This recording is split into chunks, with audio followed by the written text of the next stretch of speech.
The most terrifying truth about the universe will actually set you free. A nihilist rejects almost everything we take for granted. They see no ultimate truth in knowledge, morality, fate, or any deity, not even in the self.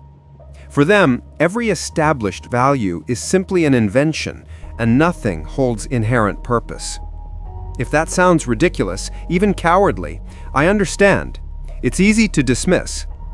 Like many, I held on to the idea that my personal convictions were unshakable. But what if that foundation is just sand? A quick word of caution before we proceed. The core of this discussion is intensely challenging.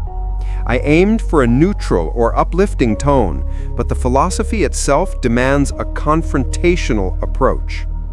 Be prepared for this video to cast doubt on some of your most comfortable beliefs. Proceed only if you're ready to look beneath the surface of your good life. Let's begin by defining the term. The word nihilism is rooted in the Latin nihil, meaning nothing.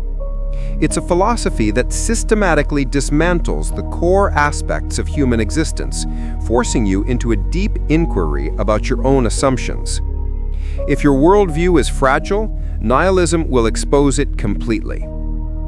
Nihilism argues that life, the cosmos, and human discovery possess no built-in significance. We construct purpose simply as a coping mechanism, a way of avoiding facing the void. You must honestly ask yourself how much truth lies in that observation. While often confused with total pessimism or extreme doubt, nihilism is a distinct philosophical stance. Today, we'll unpack its three most critical forms. 1. Existential nihilism, the problem of purpose. This is the most common form. It asserts that our lives have no preordained objective and no special rationale for existing. We invent the meaning of our lives just to satisfy our human need to feel important. The uncomfortable reality? The vast universe is utterly indifferent to your fate. Philosopher David Hume captured this perfectly, suggesting the cosmos treats the life of a human and an insect with the same lack of concern. Compared to the cosmic scale, our existence is trivial, no matter how much we inflate our achievements. The world spins on relentlessly, whether you are part of its narrative or not. We have no real grasp of the universe's size, its beginning, or its end. We only clutch at fragile human-made concepts, desperately trying to find a grand scheme. We search for a why to our being because we fear admitting our smallness. But the cold fact remains: our presence carries no intrinsic reason or ultimate value. Epistemological nihilism, the illusion of knowledge. Here the focus shifts to knowledge itself.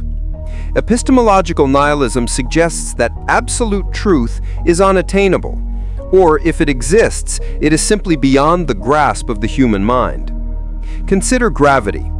We credit Newton for its discovery, a massive leap forward that transformed our world. Without it, human progress would look drastically different. But did the universe wait for Newton to apply gravity? No, it had been operating for eons. The universe is unimaginably large.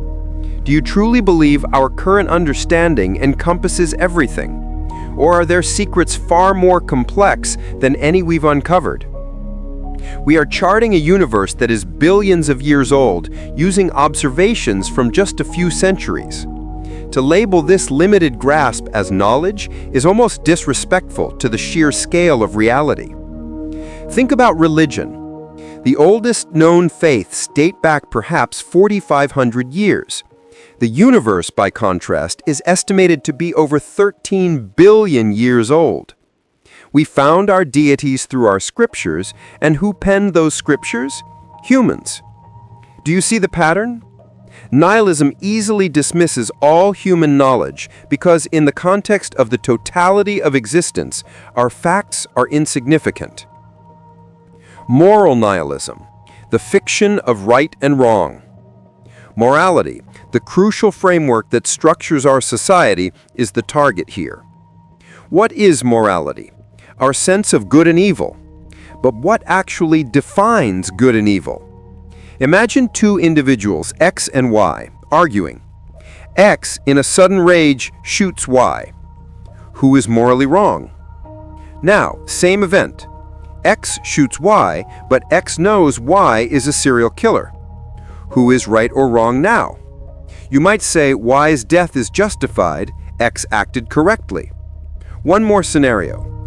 X shoots Y, a serial killer, but X didn't know Y was a killer. These examples reveal that morality is not a fixed, absolute law. Instead, it is highly conditional and dependent on the situation.